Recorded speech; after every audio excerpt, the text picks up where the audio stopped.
বিছানার পাশে বসে আছি। চারদিকে অনেক মদের বোতল। আমার চোখ লাল হয়ে আছে। উঠে ঠিকভাবে দাঁড়াতে পারছি না। হঠাৎ অনুভব করে বারান্দায় কেউ এসেছে। তাকে দেখে নিধির বাবা। কাব্য, আপনি? নিধি আসেনি।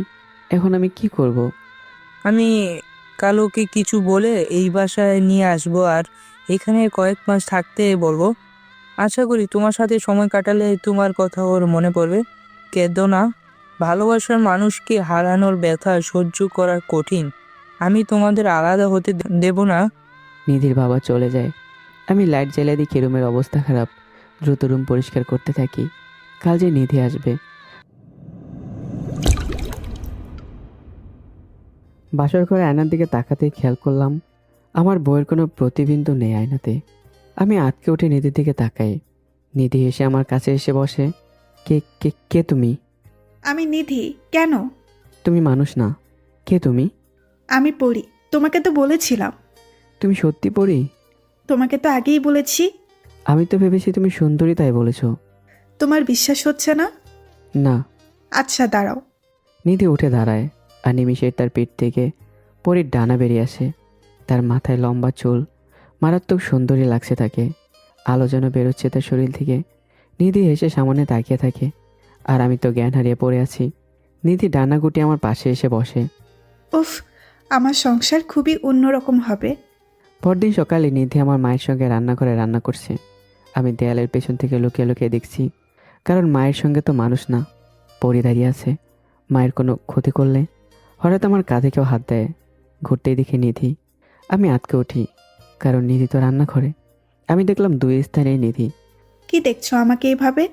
প্লিজ আমাকে মেরো না। আমার পরিবারের ক্ষতি করো না। হাত জোর করছি তোমার কাছে। নিধি মুখ মলিন করে ছুটে এসে আমার হাত ধরে। আমি কখনো তোমার আর পরিবারের ক্ষতি করতে পারবো না। তোমার ছাড়া আর কেউ নেই আমার। নিধির চোখ ভিজে আসে। আমি ভয়ে সেখান থেকে চলে আসি। রুমে এসে রেডি হয়ে কাজে চলে যাই, কাউকে না জানিয়েই। অফিসে। কিরে, বিয়ে করলি, দাওয়াত দিলি না? আরে আমি মানুষ বিয়ে করিনি, পরি বিয়ে করেছি। কস কি, এত সুন্দরী? আরে ও আসলেই পরি। ভাগ্য ভালো তোর, পরীর মতো বউ পাইলি। আরে ধুর, আমি বুঝতে পারলাম কাউকে কিছু বলে লাভ নেই। নিধিকে আমি নিজেই পছন্দ করেছিলাম। প্রথম দেখায় ভালো লাগা বা ভালোবাসা, কিন্তু এখন নিধিকে ভয় পাচ্ছি। আমি রাতে দেরি করে বাসায় ফিরলাম। ভাবলাম পরি বউ ঘুমিয়েছে। বাসার চাবি দিয়ে দরজা খুলতে দেখে নিধি সামনে দাঁড়িয়ে আছে। আমি ভয়ে একটু পিছিয়ে যাই। লেট হলো যে? আর হবে না, সরি। আরে না, সেটা না, কাজ বেশি ছিল। একটু। যাও, ফ্রেশ হয়ে নাও, খাবার দিচ্ছি। কি খাবার? আমি তো মানুষের খাবার খাই। কাব্য, সেটাই রান্না করেছি। আজ ইচ্ছে নেই খাবার। আমি চলে আসলাম রুমে। নিধি একটু চুপ করে রুমে চলে যায়। গিয়ে দেখে আমি শুয়ে আছি, মাথায় হাত দিয়ে। নিধি বুঝে যায় আমার মাথা ব্যথা। আমার পাশে বসে আমাকে তার কোলে মাথা দিতে বলে, কিন্তু আমি তা করি না। কিন্তু নিধি চোখ গরম করতেই ভয়ে কোলে মাথা দেই। দিতে আমার নাকে এসে নিধির গায়ের একটা মিষ্টি ঘ্রাণ। নরম কোলে মাথা দিতেই যেন চোখে ঘুম জড়িয়ে আসে। আমি ঘুমোতেই নিধি আমাকে বিছানায় শুয়ে দেয়। কিন্তু নিধি বুঝলো আমি এক হাতে তার জামা ধরে আছি, তাই সেটা ছাড়ালো না। আমার কাছে এসে ঘুমিয়ে পড়ল। ভোরের দিকে ঘুম ভেঙে যায়। উঠে দেখি নিধি রুমে নেই। হঠাৎ বারান্দার দিকে তাকিয়ে আত করলাম। একটা কালো ছায়া আমার দিকে তাকিয়ে আছে। আমি জোরে চিৎকার দিয়ে উঠি। আমার চিৎকার শুনে নররুম থেকে ছুটে এসে নিধি। নিধি দেখে আমার রুমের এক কোণায় আমি ভয়ে কাঁপছি। নিধি আমার পাশে এসে বসে। কি হয়েছে তোমার? ওখানে একটা কালো ছায়া। কালো ছায়া? হ্যাঁ, খুবই ভয়ানক। কাব্য, তুমি ভুল দেখেছো। কোথায় ছিলে তুমি?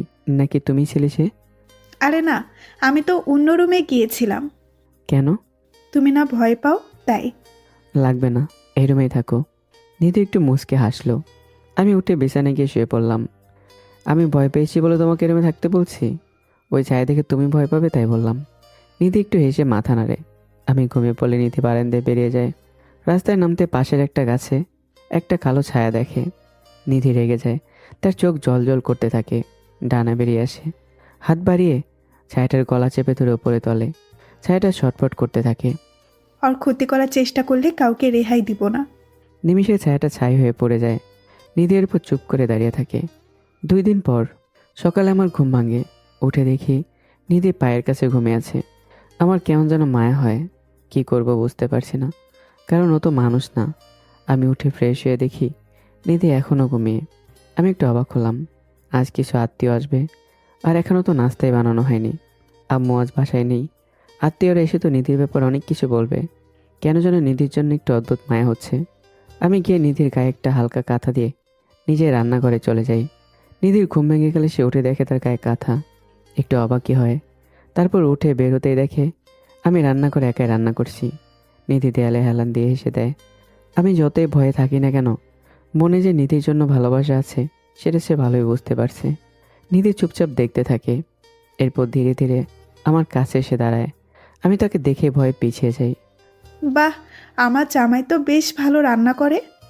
না মানে, পুরস্কার চাই, তাই না? বলে আমার গালে একটা চুমু দেয় নিধি। আমি লজ্জায় লাল হয়ে সেখান থেকে বেরিয়ে আসি। আর নিধি হাসতে থাকে। নিধি বাকি রান্নাগুলো শেষ করে নেয়। তার একটু পরে আত্মীয়রা আসে। আমি আর নিধি সবার সাথে কথা বলতে থাকি। কিছু সময় কথা বলার পর আমি একটু রুমে যাই কিছু কাজে। কাজ শেষ করে আসতেই দেখলাম নিধি রান্না করে কাজ করছে। আর আত্মীয়দের একটা ছেলে নিধির কাছে এসে খুব মিশে কথা বলার চেষ্টা করছে। এটা দেখে আমার গায়ে যেন আগুন জ্বলে উঠল। আমি সোজা গিয়ে নিধির পাশে দাঁড়ালাম। সেই ছেলেটা আমার মুখ দেখে সরে যায়। এমনিতে রাগী চেহারা, তার উপর তো রেগে আছি। নিধি বুঝতে পেরে জুস নিয়ে সেই ছেলেটাকে দিতে যায়। আমার গায়ে আগুন যেন আরো বেশি লেগে যায়। আমি বারবার নিধির কাছে গিয়ে দাঁড়াই, কিন্তু নিধি সরে সেই ছেলের সঙ্গে গল্প করে। আমার বেশ রাগ ওঠে। আমি রেগে রুমে চলে আসি। নিধি তো মনে মনে হেসে খুন। আত্মীয়রা চলে গেলে নিধি আবার রুমে ফিরে আসে। আয়না শ্যামনীকে চুল ঠিক করতে করতে বলল, ছেলেটা বেশ সুইটভাবে কথা বলে। হ্যাঁ খুব। নিধি মুচকে আসে। আমি অন্যদিকে তাকিয়ে আছি। হঠাৎ আমি উঠে বাইরে চলে যাব, তখনই নিধি আমার হাত ধরে। কই যাচ্ছ? জাহান্নামে। আমাকে নিয়ে চলো। আপনি তো পড়ি, যেখানে ইচ্ছে যান। বলে হাত ছাড়িয়ে বেরিয়ে আসি। নিধি খেয়াল করে আমার মধ্যে সেই ভয়টা নেই, শুধু অভিমানী কণ্ঠ। রাত 10টার দিকে বাসায় ফিরে আসি। এসে সোজা বিছানায় শুয়ে পড়ি। নিধি এসে পাশে বসতেই আমি দৌড়ে সরে আসি। এই শোনো, ওই ছেলেটার নাম কি? আপনার এত আগ্রহ কেন? আপনি না বিবাহিত? তাতে কি, আমার বর তো আমাকে ভালোবাসে না, ভয় পায়। হ্যাঁ, সব জানেন আপনি। ভালোবাসেন? আমি নিজেই বোকা বনে গেলাম। কিছু না বলে শুয়ে পড়লাম। নিধি পাশে শুয়ে পড়লো। আমি আজ কিছু বললাম না। গভীর রাতে হঠাৎ বাইরে বাতাস শুরু হয়। আমি একটু কোঁকড়ে যাই। নিধি হেসে তার ডানা বের করে আমাকে জড়িয়ে নেয়। আমি ঘরে নিধির দিকে মুখ করে ঘুমিয়ে পড়লাম। নিধি আমার দিকে তাকিয়ে থাকে। সকালে নিধি উঠে দেখে আমি বিছানাতে নেই। অবাক হয়ে বারান্দায় তাকিয়ে থাকে। আমি খোলা বারান্দায় একদম কোনায় দাঁড়িয়ে আছি। নিধি দ্রুত আমাকে ধরে টান দেয়। আমার হুঁশ ফিরে আসে। নিধি আমাকে জড়িয়ে ধরে। আমি বুঝতে পারি না যে সে এখানে কি করছে। নিধি কিছুটা হলেও বুঝতে পারছে কি হচ্ছে। সেদিন অফিসে যাবার পর নিধি থাকে একা বারান্দায় দাঁড়িয়ে। হঠাৎ একটা আলো রুমে প্রবেশ করে। নিধি ঘুরে তাকায়। বাবা? সামনে নিধির বাবা। কি হয়েছে, মন খারাপ কেন? কাব্যর সাথে এটা কেন হচ্ছে? আমি যা ভাবছি তা। হ্যাঁ, ওর উপর আপন কেউ কালো জাদু করেছে যাতে ও। হবে না সফল। তোমার কিছু করতে হবে না, আমি কাটিয়ে নিব, তুমি সংসারে মন দাও মা। বলে তিনি চলে যান। নিধি একটু শান্ত হয়। রাতে হঠাৎ কেউ জোরে জোরে দরজা নক করতে থাকে। নিধিকে দরজা খুলতেই আমি দ্রুত ভিতরে গিয়ে রুমে চলে যাই। নিধি অবাক হয়, ভাবলো যে কি হলো। নিধি পরে পিছু পিছু রুমে আসে। আমি নিধিকে দেখেই দৌড়ে ছুটে গিয়ে তাকে জড়িয়ে ধরি। নিধি আঁতকে ওঠে। আমি নিজে থেকে তাকে জড়িয়ে ধরলাম। কাব্য, কি হয়েছে? ঠিক আছো? একটু থাকি, ভালো লাগছে। নিধি কিছু বলল না। আমি একটু শান্ত হলে নিধিকে ছেড়ে দিয়ে সবাই বসলাম। নিধি আমার সামনে বসে। হয়েছে কি তোমার? আমি যে প্রজেক্টে কাজ করছিলাম হ্যাঁ। ওইটা। কেউ নষ্ট করেছে? বলে নিধি ডানা বের করে। আরে না, তো? আজ সেটা সফল হয়েছে। নিধি হেসে ওঠে। সত্যি? হ্যাঁ। নিধি জানে এই প্রজেক্ট নিয়ে আমি 3 বছর ধরে কাজ করছি, তাই সেটা সফল হয় নিজের আবেগকে ধরে রাখতে না পেরে তাকে জড়িয়ে ধরেছি। তাহলে আজ সেলিব্রেট করি। এখন রান্না করবে? পাশে তাকাও। আমি তাকে দেখে পুরো রুম সাজানো, সামনে টেবিলে সব ধরনের খাবার। আমি অবাক হয়ে যাই, এত কিছু। পড়ি তো তাই। হুম। এই চলো গান শুনি। হ্যাঁ। নিধি টিভি চালু করতে কারেন্ট চলে যায়। আমি মুখ বাঁকিয়ে নিধির দিকে তাকাই। এই অন্ধকারে তাকে খুব ভালোভাবে দেখা যাচ্ছে। আমিও নাচতে পারি, দেখবে? নিধি হেসে উপরে তাকায়। রুমের এক কোণ থেকে গান বাজতে শুরু করে। নিধি সে তালে নাচতে থাকে। আমি প্রথমে একটু কেমন যেন অনুভব করলেও একটু পরে নিধির উপর থেকে নজর সরাতে পারছিলাম না। একটা যেন মায়ার মধ্যে আছি। একটু পরে কারেন্ট চলে আসে। আমি নিধি খাবার খেয়ে ছাদে গিয়ে দাঁড়াই। আকাশের দিকে তাকিয়ে আছি। কাব্য, তুমি আমাকে ভালোবাসো? আমি একটু হতবাক হয়ে উত্তর দেই, না, এটা সম্ভব না। তুমি মানুষ না, আমি মানুষ। আমার কথা শুনে সে একটু চুপসে যায়। পাখিরা কত লাকি, তাই না? কেন? তারা উঠতে পারে, ওরা আকাশ থেকে দুনিয়াটা দেখতে পারে। তুমি দেখতে চাও? কিভাবে? নিজেটা ডানা বের করে। আমাকে জড়িয়ে ধরো। না না, থাক। আরে ভালোবাসতে হবে না, জড়িয়ে ধরো। না না। ধুর। নিধি ডানা গুটিয়ে নেয়। চলো ঘুমাবো। আমি আর নিধি চলে এসে রুমে। বাগানে দাঁড়িয়ে আছি আর নিধি গাছের নিচে কিছু কাজ করছিল। হঠাৎ আমি দেখতে পাই একটা লোক এসে ছুরি দিয়ে নিধিকে আঘাত করে আর সে মাটিতে পড়ে যায়। আমি ছুটে গিয়ে দেখি নিধি আর বেঁচে নেই। আমি চিৎকার দিয়ে ঘুম থেকে উঠে বসি। অনেক ঘেমে গেছি।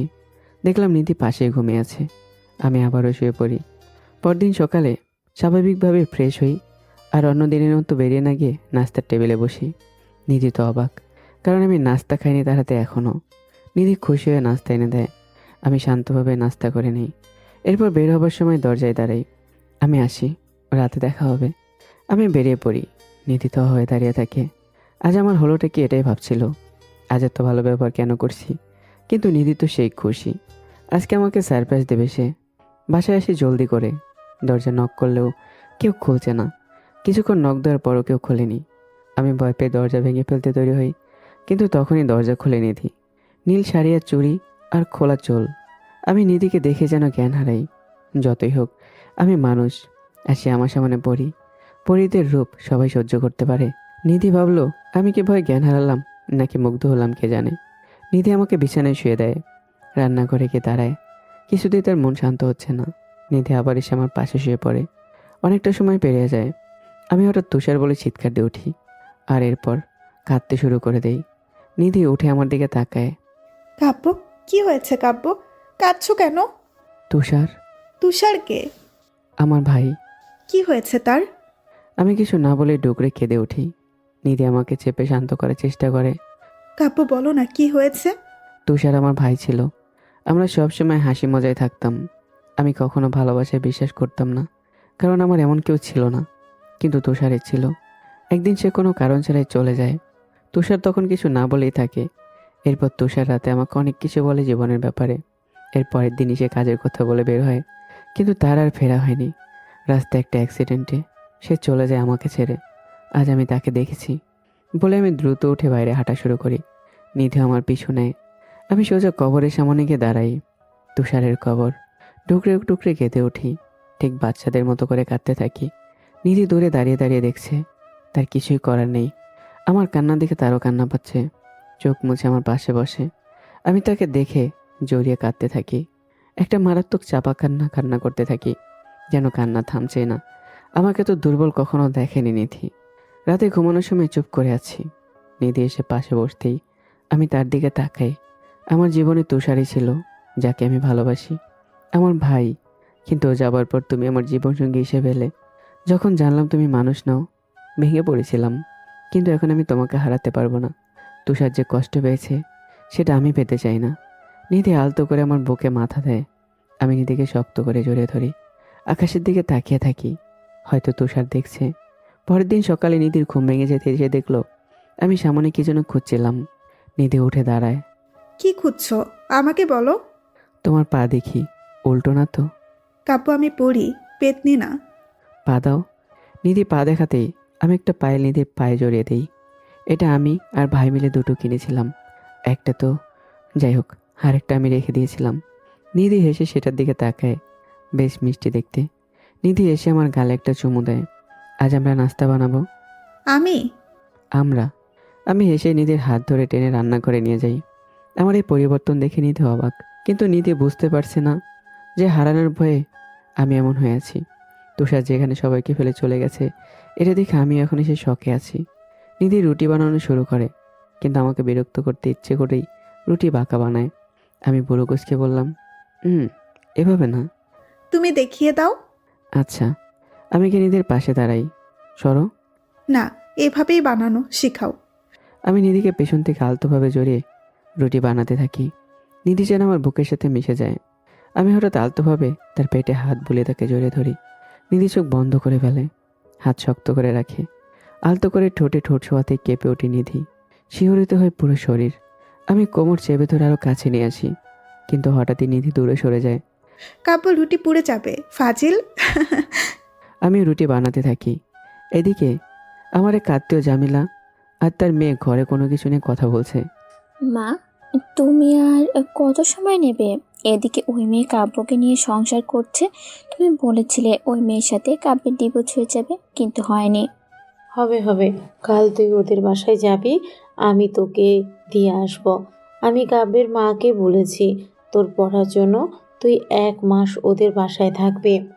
কাব্যের মা গ্রামে, আর তুই এই তাবিজটা ওদের বাসায় রাখবি। দেখবি ওদের মধ্যে অশান্তি শুরু হবে আর কাব্যের নজর তোর দিকে পড়বে, ব্যাস। বাহ মা, ঠিক আছে। জামিলা রানীকে হাসতে থাকে। এদিকে আমাকে সেলাই শেখাচ্ছে নিধি। কেন সেটা নিধিও জানে না। সময় কাটাতে কাজ করতে করতেই আমি নিধির কোলে শুয়ে পড়ি। নিধি মুখ বাঁকিয়ে রাখে। মিস্টার কি সবসময় রোমান্টিক মুডে থাকেন? না তো। ওঠো। জি ম্যাম। আমি হেসে উঠে বসি, কিন্তু আমরা জানতাম না আমাদের সুখে কোনো অশুভ ছায়া এসে যাবে। পরদিন সকালে আমি আর নিধি নাস্তা করছিলাম, তখনই দরজায় টোকা পড়ে। নিধি দরজা খুলতেই দেখলো বাইরে আছে আনিকা আর জামিলা। আচ্ছা, পরীক্ষা অবধি আনিকা আমাদের সাথেই থাকবে, সমস্যা কি? তুমি বাঁচালে আমায় বাবা। না না, আপনারা তো আমার পরিবারের মতনই, আরও আমাদের সাথে আমাদের তো ভালোই লাগবে। আনিকা এসে আমার দিকে তাকিয়ে আছে। নিধি এটা খেয়াল করে। জামিলা অন্যদিকে তাকাতেই আমার গায়ে একটা জোরে চিমটি কাটে নিধি। আমি উহ করে উঠি। কি হলো বাবা? না কিছু না খালা। তাহলে আমি আসি? না না, আজ থেকে যান। না, অন্য এক সময় থাকবো নে। আচ্ছা। জামিলা চলে গেলে আমি আনিকাকে তার রুম দেখিয়ে দিই। নিধি হাত গুটিয়ে পেছন পেছন ফলো করে। আমি আনিকার সাথে হেসে হেসে কথা বলায় তার গায়ে আগুন জ্বলছে। আনিকাকে রুমে দিয়ে আমি বেরোতেই আমাকে দেয়ালের সাথে চেপে ধরে। আমরা খুব খুশি হব, তাই না? আমরা নাকি তুমি? আরে ও তো আমার ছোট। তাহলে কি তোমার সিনিয়র পছন্দ? আরে ধুর। আর ওর সাথে এত হাসি কি? আমার সাথে তো এত হাসো না। ঝলে। আমার চলবে না তো কার চলবে? নিধি মুখ বাঁকিয়ে চলে যায়। আমি বুঝলামই না কি হচ্ছে। একটু পর নিধিকে না পেয়ে নিজে আনিকার জন্য কফি বানিয়ে নেই। আনিকা রুমের দিকে যাব, তখনই নিধি। কি নিয়ে যাচ্ছ তোমার আনিকার জন্য? কফি? বাহ, আমার শরীর খারাপ হলে তো একটু পানিও গরম করে দাও না। তোমার শরীর কবে খারাপ হলো? ও মানে তুমি চাও আমার শরীর খারাপ হোক তারপর দিবা? বাহ। আরে। এই কফি দাও। নিধি কফির কাপটা নিয়ে আরেকটা কাপ আমাকে দেয়। এটা কি? আদা দিয়ে চিনি ছাড়া রং চা, স্বাস্থ্য ভালো থাকবে। ও তো রং চা খায় না। আজ খাবে, দাও আমি দিচ্ছি। নিধি নিজে চায়ের কাপ নিয়ে আনিকা রুমের দিকে হাঁটে। আনিকা শোনা। আনিকা মাত্র গোসল করে বের হয়। নিধি রুমে যায়। আনিকা নাও কি এটা? রং চা। কিন্তু আমি তো রং চা খাই না। এটা স্পেশাল। কেন? এটা তোমার ভাইয়া বানিয়েছে। কাব্য বানিয়েছে? কাব্য? কাব্য আমার জন্য চা বানিয়েছে? দাও দাও। আনিকা কাপ নিয়ে চুমুক দেয়। ছি, এতে তো চিনি নেই। আসলে কাব্য ভাবলো চিনি খেলে তোমার শরীর খারাপ করবে। আমার জন্য কাব্য ভাবে? বলে আনিকা চা খেতে থাকে। নিধি হেসে বেরিয়ে আসে। আমি বাইরেই ছিলাম। নিধি আমার সামনে এসে আমার বানানো কফিতে চুমুক দেয়। আহা, কি কফি! তারপর নিধি হাঁটতে হাঁটতে চলে যায়, আর আমি মুচকে আসতে থাকি। দুপুরের দিকে নিধি রান্না করে আর আমি টিভি দেখছি। এই সুযোগ নিয়ে আনিকা আমার রুমে চলে আসে। মায়ের কথা মতো রুমের চারদিকে কয়েকটি কাগজের টুকরো লুকিয়ে রাখে। এরপর বেরোতে যাবে, তখনই দেখে সামনে নিধি। তুমি এখানে কি করছো? না মানে রুম দেখছিলাম, সুন্দরভাবে সাজিয়ে রেখেছ। আচ্ছা, এসো। নিধি রান্নাঘরে চলে যায়। আনিকা গিয়ে দেখে আমি সেখানে। আনিকার রাগ হয়। সে তার ব্যাগ থেকে তেল নিয়ে রান্না করে রাস্তায় ঢেলে রাখে। এরপর টিভির সামনে এসে বসে সেদিকে তাকিয়ে থাকে। একটু পরে নিধি খাবার নিয়ে টেবিলের দিকে আসে। আনিকা তৈরি হয়ে যায় নিধির পড়ে যাওয়া দেখার জন্য, কিন্তু নিধি তেলের উপর দিয়ে সহজে পার হয়ে চলে আসে। আনিকা পুরো অবাক, ভাবছে কি হলো ব্যাপারটা। নিধি তাকিয়ে দেখে আনিকা তার দিকে তাকিয়ে আছে। কি হলো, তাকিয়ে আছো কেন? না এমনি। ওরে মারে। আনিকা নিধি তাকিয়ে দেখে আমি ফ্লোরে পড়ে আছি। আপনারা নিশ্চয়ই বুঝেছেন যে ওই ফাঁদে আমি পড়ে গেছি। নিধি আমাকে তুলে দাঁড় করায়। ইস ভাবি, তুমি এখানে তেল ফেলে রেখেছো, একটু দেখে কাজ করবে তো নাকি? আমি তো তেল ফেলে রাখিনি। তাহলে তেল কিভাবে এলো? আমি ফেলেছি নাকি জিন ফেলেছে? আমি সেটা বলিনি। আচ্ছা বাদ দাও। আমি কষ্ট করে রুমে চলে আসি। আর আনিকা মনে মনে বলে, পেটনিটার জন্য আমার কাব্য কষ্ট পেল। নিধি রুমের দিকে যেতেই হঠাৎ তার মাথা কেমন যেন একটা ঝাঁকি দেয়। নিধি অবাক হয়ে যায়। এমন তো হওয়ার কথা না। এদিকে আনিকা ফোনে আমার ছবির দিকে তাকিয়ে কি বলছে। আমি তো বেচারা কোমরের ব্যথায় শুয়ে আছি। হঠাৎই আনিকা উঠে বসে। আইডিয়া, এবার কাব্য আমার কাছে আসবেই। খিলখিল করে সে হাসতে থাকে। পরদিন সকালে নিধি উঠে ফ্রেশ হয়ে রান্নাঘরের দিকে গিয়ে দেখে আনিকা রান্না করছে। আরে তুমি এত সকালে রান্নাঘরে? আজ আমি রান্না করব। তাহলে আমি কি আরেকটু ঘুমাই? এই না না, তুমিও রান্না করো। কেন? দেখবো কাব্য কার হাতে রান্না পছন্দ করে। অবশ্যই আমার হাতের। দেখা যাবে। আচ্ছা। নিধি কিছু না বলে রান্নাঘরে গিয়ে কাজ শুরু করে। আনিকা রান্না শেষ করে রুমে চলে যায়। নিধি রান্না শুরু করে। একটু পর হঠাৎ রুম থেকে আমি নিধিকে ডাক দিই। নিধি রান্না ফেলে চলে আসে। নিধি। বাহ মিস্টার, আজ আমাকে নাম ধরেই ডাকলেন। আমার কালো শার্টটা পাচ্ছি না। তোমার পাশেই পড়ে আছে। আমি তাকে দেখি আমার পাশেই রাখা, কিন্তু এটা তো এখানে ছিল না। এখন আছে তো, পরে নাও। নিধি ঘুরে হাঁটা শুরু করে। আর আমার জিন্স? তোমার পেছনে রাখা। আর শোনো না, আমার টাই। নিধি এবার ঘুরে আমার কাছে দাঁড়ায়। কি চাইছো বলবে? আমি নিধির হাত ধরি। আজ আমরা বাইরে কোথাও যাই। না, আনিকা বাসায়। ও তো বাসায় পড়বে, আর গেট লক থাকবে। না, তাও বাদ দাও। আমি একটু চুপ হয়ে থাকি। নিধি চলে যায়। আমার একটু খারাপ লাগে। এদিকে নিধি যখন রুমে ছিল, আনিকা নিধির রান্নার মধ্যে অনেক লবণ ফেলে দেয়। নিধি এসে আবার রান্না শুরু করে। রান্না শেষ করে সবাই খেতে বসে। কাব্য, আজ আমি রান্না করেছি তোমার জন্য। বাহ, দোয়া করি পরীক্ষায় পাশ করো। আমি আনিকার বানানো খাবার মুখে দেই। না, ভালোই খেতে, বেশ ভালো। দেখলে? নিধিকে ইশারা করে বলে আনিকা। কাব্য নাও। আমি নিধির দিকে পুরোপুরি না দেখে রান্না করা খাবার মুখে নেই। খাবার খেয়েই এটাও বেশ ভালো হয়েছে। আনিকা পুরো অবাক। কাব্য, সত্যি ভালো হয়েছে নাকি মিথ্যা বলছো? না, ভালোই হয়েছে।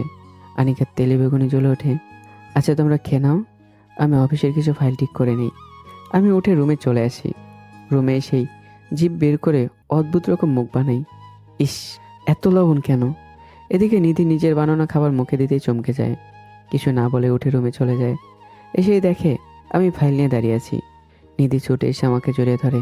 আমি আতকোটে বিছানায় পড়ে যাই। আর নিধি আমার ওপর। কি হলো? কিছু বলো না, চুপ। শান্তি পাচ্ছি। নিধি আমার বুকে মাথা গুঁজে শুয়ে থাকে। এদিকে দরজার বাইরে থেকে এটা দেখে ফেলে আনিকা। রাগে তো সে ফুঁসতে থাকে। আনিকা খাবার টেবিলে এসে একটা প্লেট নিয়ে নিচে ফেলে ভেঙে ফেলে। আর দ্রুত একটা টুকরো দিয়ে নিজের হাত কেটে ফেলে। তারপর চিৎকার দেয়। আমি আর নিধি ছুটে যাই। আনিকা। আমি আনিকার কাছে ছুটে যাই। আনিকা কাঁদতে কাঁদতে দেখায় যে তার হাত কেটে গেছে। ইস নিধি, যাও তো ব্যান্ডেজ নিয়ে এসো। আমি? হ্যাঁ যাও। নিধি হাত বাড়িয়ে ব্যান্ডেজটা আমাকে দেয়, কারণ তার তো কোথাও যেতে হয়নি।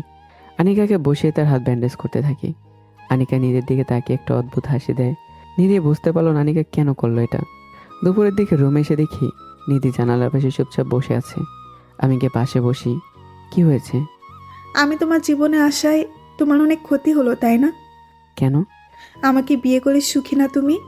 আচ্ছা নিধি, এগুলো কি বলতে পারো? আমার পর সব পুরস্কার রাখার একটা বিশেষ জায়গার দিকে তাকিয়ে বললাম।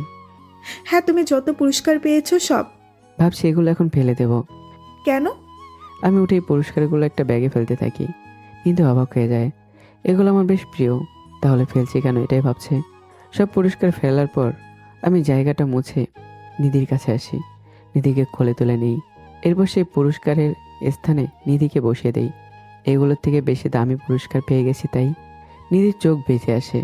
আমাকে কাছে টেনে কপালে চুমু দেয়। নিধি লাফ দিয়ে আমার কোলে উঠে আসে। এই আস্তে,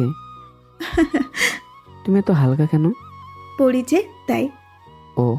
এদিকে আনিকা রুমে একা একা বসে আছে। নিধিকে বাইরে দেখতে না পেয়ে ধীরে ধীরে রান্না করে যায়। চোলা নিচে একটা কাগজ রেখে চলে আসে। নিধি আস্তে আস্তে রান্না করে এসে কফি বানাতে থাকে। এদিকে আনিকা চুপি চুপি আমার রুমে এসে আমার পাশে বসে। সারাদিন রুমে থাকলে হবে? তাহলে কি করব? চলো আমরা ঘুরে আসি।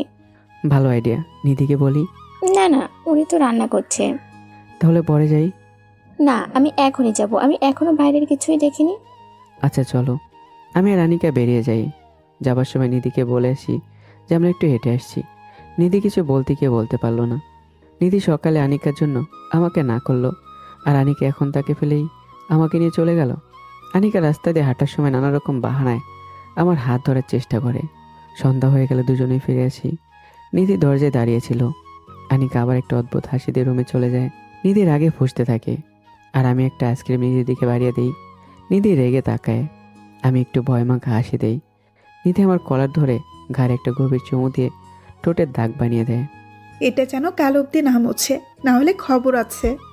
আমি হতবাক মার্কা হাসি দিয়ে দাঁড়িয়ে থাকি। রাতে খাবার টেবিলে সবাই বসে আছি। হঠাৎ আনিকা আমার দিকে তাকিয়ে দেখে আমার ঘাড়ে ঠোঁটের দাগ। কাব্য, তোমার ঘাড়ে কিসের দাগ ওটা? আমার ঠোঁটের। কেন? মুছে ভালো কাব্য, বাজে লাগছে। না থাক, সমস্যা নেই। নিধি হেসে আনিকার দিকে তাকায়। আনিকা খাবার রেখে উঠে চলে যায়। ওর কি হলো? হয়তো খিদে নেই। আমি কিছু না বলে খাওয়ায় মন দেই। আমি খাওয়া শেষ করে রুমে গিয়ে বারান্দায় গিয়ে দাঁড়াই। কিছুক্ষণ পর নিধি আসে। নিধি এসে আমাকে জড়িয়ে ধরে। কি হলো? কি জানি, কিছু একটা ঠিক নেই। কেন? জানি না, একটু চুপ থাকো। নিধি আমাকে শক্ত করে জড়িয়ে ধরে আছে। এদিকে আনিকা তার মাকে কল দেয়। মা, তুমি বললে এসব কাগজে কাজ হবে, কিন্তু কিছুই হচ্ছে না। কি বলিস? ওদের ঝগড়াও হয়নি? না, ওরা আরো কাছে চলে গেছে। আচ্ছা রাখ, আমি দেখছি। জামিলা কল রেখে বাড়ি থেকে বের হয়ে একটা বিরানভূমিতে চলে যায়। সেখানে একটা তান্ত্রিকের বাসায় গিয়ে সামনে বসে। আপনি বললেন 2 দিনে কাজ হবে, কিন্তু ওদের মধ্যে কিছুই হচ্ছে না।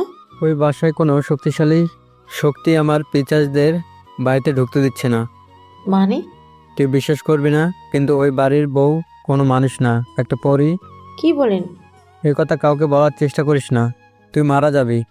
বাবা, এই পরীক্ষার রাস্তা থেকে সরান, যত টাকা লাগে দিব। টাকা লাগবে না, ওই পরীকে আমার প্রয়োজন। ওকে দিয়ে আমি অনেক শক্তিশালী হয়ে উঠব। এখন উপায়? আমি যা যা বলছি ঠিক তা তা কর। এদিকে রাত 12টায় নিধির ঘুম ভেঙে যায়। ওরে দেখে আমি নেই বিছানায়। অবাক হয়ে যায়, কারণ আমার ঘুম তো সহজে ভাঙে না। নিধি উঠে এদিক ওদিক খুঁজতে থাকে। হঠাৎ অন্ধকারে আমার সঙ্গে ধাক্কা খায়। আমি ঘুরে নিধির হাত ধরি। একটা দেশলাই জ্বালিয়ে টেবিলে রাখা মোমবাতি জ্বালিয়ে দেই। নিধি দেখলো তার সামনে জন্মদিনের কেক রাখা। সে তো ভুলেই গেছে আজ তার জন্মদিন। শুভ জন্মদিন নিধি। আমার উপহার? আনতে ভুলে গেছি। আচ্ছা ঠিক আছে, তুমি আমাকে শক্ত করে জড়িয়ে ধরে কপালে চুমু দাও, হয়ে যাবে। এটা লাগবে না। নিধি দেখে আমার হাতে কালো শাড়ি। এই, না না, লাগবে তো। নাও, এটা পরে এসো। না, তুমি পরিয়ে দাও। বলে গায়ের শাড়িটা টান দিয়ে খুলে ফেলে দেই। আমি নিধির শরীরের দিকে তাকাতেই আবারও জ্ঞান হারানোর অবস্থা। নিধি আমাকে ধরে ফেলে। এভাবে জ্ঞান হারাও কেন? তুমি পড়ি, আর তোমার শরীর দেখে আমি জ্ঞান কিভাবে রাখবো? হয়েছে, রাখো, শাড়ি পরাও। আমার হাত কাঁপছে। নিধি আমার হাত টান দিয়ে নাভির উপর রাখতেই আমি আটকে উঠি। নিধি হাসতে থাকে। আমি একটু শান্ত হয়ে শাড়ি পরাতে শুরু করে দেই। নিধি আমার প্রতিটা ছোঁয়া উপভোগ করতে থাকে। আমি শাড়ি পরানোর সময় আলতো করে তার পেটে হাত বুলিয়ে দেই। নিধি শক্ত করে ধরে ফেলে চোখ বন্ধ করে। শাড়ি পরানো শেষে কুচি গুজে দেওয়ার পর নাভিতে আলতো করে একটা চুমু দিতে কেঁপে উঠি নিধি। আমি উঠে দাঁড়াতেই আমাকে জড়িয়ে ধরে। তারপর আমার দিকে তাকিয়েই হেসে ঠোঁটে ঠোঁট এক করে নেয়, খুব শক্ত করে। পরদিন সকালে নিধি উঠে হাসি মুখে রান্না করতে থাকে, কালো শাড়িটা পরেই। একটু পর আনিকা যেন কোত্থেকে আসে, এসে রান্নাঘরে আসে। এত খুশি কেন? শাড়িটা কেমন? বেশ ভালো। কাব্য দিয়েছে, আর নিজ হাতে পরিয়ে দিয়েছে। কি? আজ আমার জন্মদিন, তাই। আনিকা রেগে রুমে চলে যায়। আনিকা যাওয়ার পর আমি গিয়ে নিধিকে পেছন থেকে জড়িয়ে ধরি আর গালে একটা চুমু দেই। স্যার, কি হচ্ছে এটা? বউকে আদর বলে দে আরেকটা চুমু। কাব্য, যাও তো। না, আমি জড়িয়ে ধরেই রাখি। অন্যদিকে আনিকা রুমে গিয়ে সকালে তার মায়ের দিয়ে যাওয়া ওই ছোট মাটির পাত্রের মুখটা খুলে দেয়। দিতেই একটা ধোয়া বেরিয়ে আসে। তারপর আনিকা বাসা থেকে বের হয়ে যায়। এদিকে নিধি হঠাৎ করেই মাথা ধরে বসে পড়ে। আমি ছুটে যাই তার কাছে। কি হলো? না, কিছু না। সাবধানে। জি স্যার, যাও, নাস্তা দিচ্ছি, খেয়ে কাজে যাও। আমি গিয়ে বসি, তারপর নাস্তা খেয়ে দিয়ে বেরিয়ে যাই। আমি যাওয়ার পর নিধির শরীর খুব খারাপ হতে থাকে। তার মনে হচ্ছে তার শক্তি কমে যাচ্ছে। নিধি গিয়ে শুয়ে পড়ে। রাতে বাসায় এসে দরজা খুলতে দেখি নিধি সোফায় বসে খাচ্ছে। আমি ছুটে গিয়ে নিধির কাছে গিয়ে হাঁটু গেড়ে বসে পড়ি। কি হয়েছে? নিধি কান্না থামাতেই পারছে না।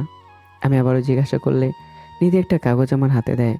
আমি কাগজটা হাতে নিতেই আটকে উঠি, যেন পুরো শরীর অবশ হয়ে গেছে। নিধির হাত থেকে কাগজটা নিয়ে দেখি আমার যেন শরীর ঠান্ডা হয়ে যায়। কাগজের মধ্যে লেখা কেউ আনিকাকে তুলে নিয়ে গেছে, আর কাগজে আনিকার জামার একটা ছোট টুকরো, আর তাতে রক্ত লেগে আছে। আর কাগজ এটাও লেখা আছে আনিকাকে বাঁচাতে হলে নিধিকে একা আসতে হবে এই ঠিকানায়। আমি যাচ্ছি পুলিশের কাছে। কাব্য, না, কেন? আমি যাব। না নিধি, এটা বিপজ্জনক হতে পারে। কাব্য, আমি একজন পড়ি, মানুষ আমার কোনো ক্ষতি করতে পারবে না। কিন্তু কাব্য প্লিজ। নিধি আমাকে জড়িয়ে ধরে। আমি চুপ করেই থাকি। নিধি, তুমি যাবে না? বলতেই মাথা ঝিম ধরে জ্ঞান হারাই।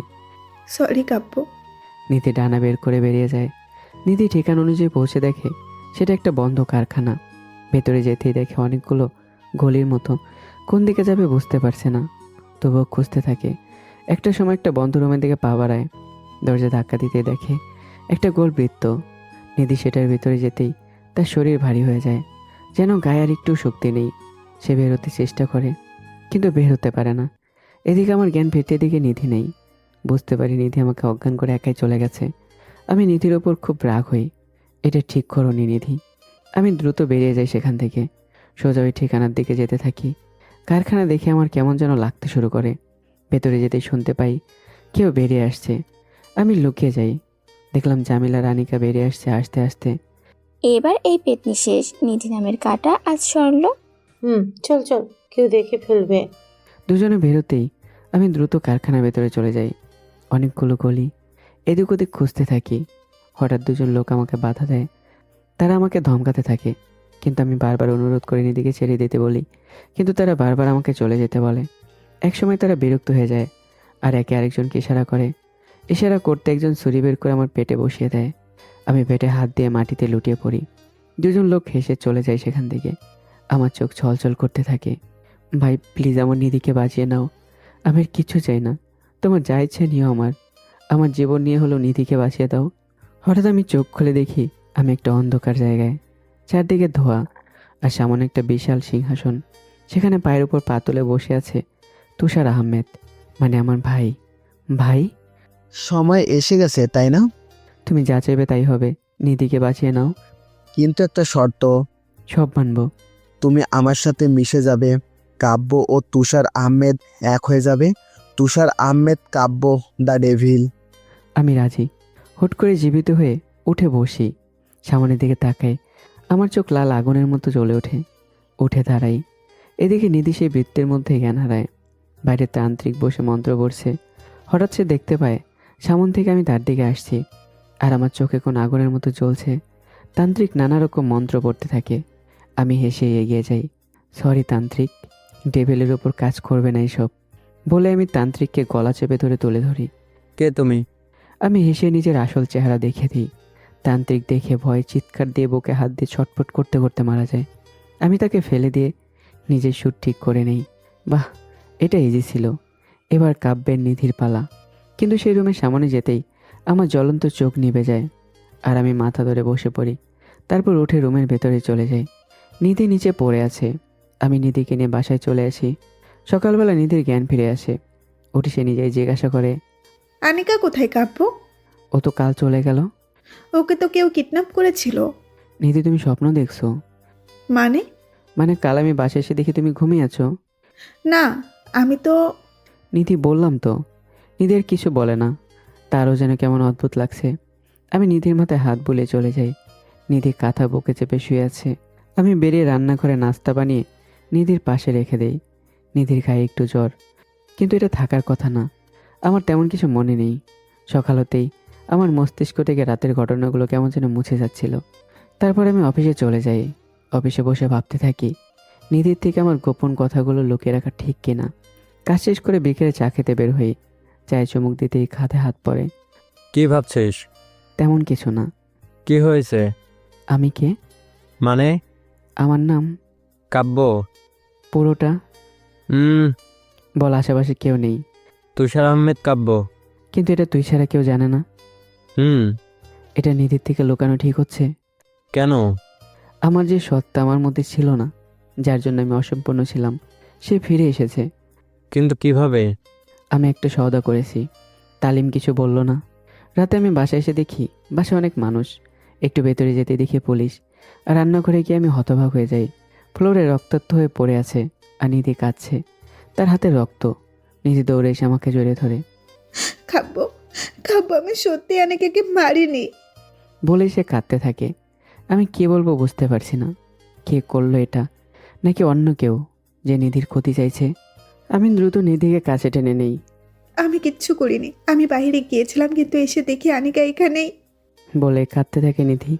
অফিসার, চিন্তা করো না কাব্য, প্রমাণ পাওয়ার আগে নিধিকে আমরা নিচ্ছি না, কিন্তু ও যেন শহর না ছাড়ে। আর কাব্য, আমি এগিয়ে যাই। চেষ্টা করো ওকে শান্ত করে ঘটনাটা জানতে, আমি বাকিটা সামলে নিচ্ছি। আমি মাথা নাড়ি। কিছুক্ষণের মধ্যে লাশ নেওয়া হয়। পুলিশ সব কিছু খুঁজেও কিছু না পেয়ে চলে যায়। আমি নিধিকে নিয়ে রুমে যাই। আমি জানি না কে করেছে। আমি নিধি, আমি জানি, আমি তোমার পাশে আছি।